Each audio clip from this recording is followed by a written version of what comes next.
Hello, Facebook family and Vino 301 family. This is Leslie, and I am continuing our series of celebrating women in wine in the Maryland industry, and I am here with Jana Howley. Did I say that correctly? You did, yeah. Okay.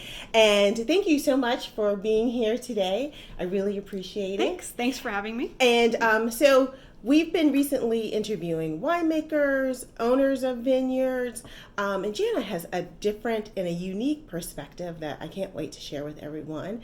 She is the Chief Executive Officer. Chief Operating Chief Operating Officer. I just got promoted. I know. Woo! Tell Kevin. I'll tell Kevin. Of Grow and Fortify, which is an organization that supports the craft industry, beverage industry, which is the beer, the wine, and spirits. And I first met Jana when you worked in Prince George's County. Yeah. In the ag. Yes. Doing agriculture marketing with the University of Maryland Extension. Yeah. Yes. So, introduce yourself and please tell everyone about yourself and what you do with Grow and Fortify. Okay, happy to. Thanks again. So Grow and Fortify is an organization that founded a couple years ago by Kevin Addicks. And we're an organization that works with value-added agricultural producers. So anybody taking a raw agricultural product and turning it into something else, creating a higher value for the producer. So that could be grapes into wine, that could be hops and grain into beer, that could be jellies into jam, cucumbers into pickles. And these businesses operate in a much more regulated framework, and so our organization helps these small businesses navigate through that process. And our three main clients are the Maryland Wineries Association, the Brewers Association of Maryland, and the Maryland Distillers Guild. So what exactly do you do with the Maryland Wine Association? So our organization, we are the association management organization for the wineries. So we are their staff, essentially. We do marketing and promotion for the industry. We manage events, Maryland Wineries Association sponsored events. We handle, everything to their membership dues and kind of maintaining the books for them, and kind of working with the board and with the committees to kind of figure out what does the future of the industry look like and how do we continue to move the association forward. That's pretty cool. It is pretty cool. That's really cool. Yeah. So we always have on people on our tours, like after the first winery, they're like, "This is so much fun. I would love to do this," and then they start romanticizing about, "Oh, if I owned a vineyard, what would I do? This would be so great," or what have you. How often do you get those calls to say, "How do I get started?" And we get those calls a lot. We do seminars around the state called Starting a Brewery, Winery, and Distillery. It's kind of our 101 level, and it's a 2-hour course that we teach talking about what it takes to start a craft beverage business from kind of soup to nuts. And it is designed to be a course that's kind of a reality check, but also a dream promoter too. We want people to understand realistically what it does take to start, a winery in the state of Maryland. Because, again, wineries operate in a highly regulated way. They have, federal, state, and local oversight. So we just want people to understand, the process of, business planning, financing it, kind of what is required under the licensing class to have a winery, and what it really takes to get started and be successful, because we want to see everybody who walks in with a dream be successful, and our purpose as an association is to help guide them through that process. The good, the bad, and the ugly. That's good. So if I wanted to start one today, how long, and I know it varies from county to county, how long does it generally take somebody to open a vineyard and start serving wine? Ooh, it really depends upon where you're planning to locate, because it depends upon zoning in that particular county. It depends upon how much financing you have to get the project off the ground, how developed your business plan is so that you can secure, financing and funding from either friends, families, or investors. How quickly you're able, if you're going to have, a manufacturing facility and tasting room, how quickly you can get through the process to do that. So I think my super long answer that's really short is it depends. Years. Yes, it's not months. It's months. Years. No, yes. Correct. Yes. Yeah, I made the answer longer than it needed to be. Years. So, part of the series is I'm interviewing you because you're a woman and you work in Maryland wine. So how do you see the industry evolve since you first started working in the wine industry and to where it's now, and where do you foresee it going? Wow.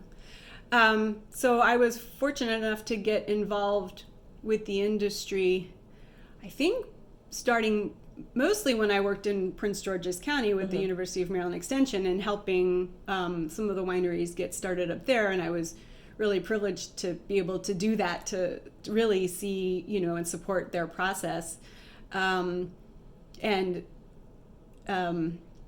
So we just see that the industry has continued to grow since that time. And in the past, 4 years since I've been with Grow and Fortify, we now have more than 90 licensed wineries, and we have, I think, about 15 or so that are in planning. So the number, continues to rise. So that's a nice, growth. Yeah, that's huge. That's huge. In a short time period, because when I started 6 years ago, there weren't 90. I think it was like closer to maybe 60 or 70 wineries. So that's a lot of growth in a short period of time. Yeah. I would say that the Winery Modernization Act that passed several years ago really helped the industry. And then seeing counties change their regulatory and zoning environments has also helped, because counties are recognizing that wineries are, an important addition to their communities. I mean, they bring in economic development and they create tourism opportunities and their community gathering places, and they preserve agriculture. So we've seen over the past several years that county codes and zoning have reflected that desire to be more welcoming to their establishment, which is great. And I think in part it has a lot to do with Grow and Fortify, which you guys are doing, and showing that it's not going to be a hazard to the community, but it will help enhance the community. Yeah. Thanks. Yeah. Thanks for saying that. Yeah, you guys are doing a great job. You're doing a great job. See the role of women in Maryland wine. I mean, I think women have a very strong and have always had a very strong role in Maryland wine. I mean, you've been able to talk to folks like Lynn Bassignani. I mean, they're one of our kind of pioneering wineries in the state, and we see women at many levels within the industry, from owners and winemakers, marketing and promotion, tasting room sales. So it's a nice representation, and of course, we always want to see more. It is. I mean, it is a nice representation across the spectrum in the industry. Yeah. And I think kind of stepping outside of the wine industry, I see it more in the spirits industry, which I think is interesting, because when you think of spirits, that definitely, in my biased mind, I think of men. Okay. But when I see several women who are owners and operators of distilleries, I think that's pretty cool. Yeah. Yeah. And the president of the Maryland Distillers Guild is Jamie Winden from Lion Distilling. Yeah. Okay. Yeah. Yeah, I love their stuff. Yeah. I mean, I love everybody else's stuff, but I love their stuff too. We love them all. Right. That's really cool. So where do you see the industry growing? Because we've had like this massive growth. Do you think that the growth will continue, or is it going to slow down, or will it metamorphosize into something else? I mean, we think and hope that the industry is going to continue to grow. We're seeing that our wineries are getting increased attention from domestic and international press. James Suckling just did a really nice piece about American wines and included, some of our Maryland wineries. The International Wine Report will be coming out with a piece about Maryland. Our wineries are receiving awards, at the national and international level. So that's really exciting to see the visibility that our wineries are getting now, because they deserve it, frankly. The quality levels of the wines that we're seeing just really continues to improve. And I think our wineries are doing a really nice job of identifying, what varietals do well in the state. And then they're really maximizing the quality, based upon what they're growing. Right. I think we're seeing, kind of a maturation of the whole industry. Yeah. And that's really exciting. It's, because it raises everybody up. It does. So I'm not going to ask you who's your favorite vineyard, but I am going to ask you what's your favorite varietal that's grown in Maryland. Oh boy, that's a hard one.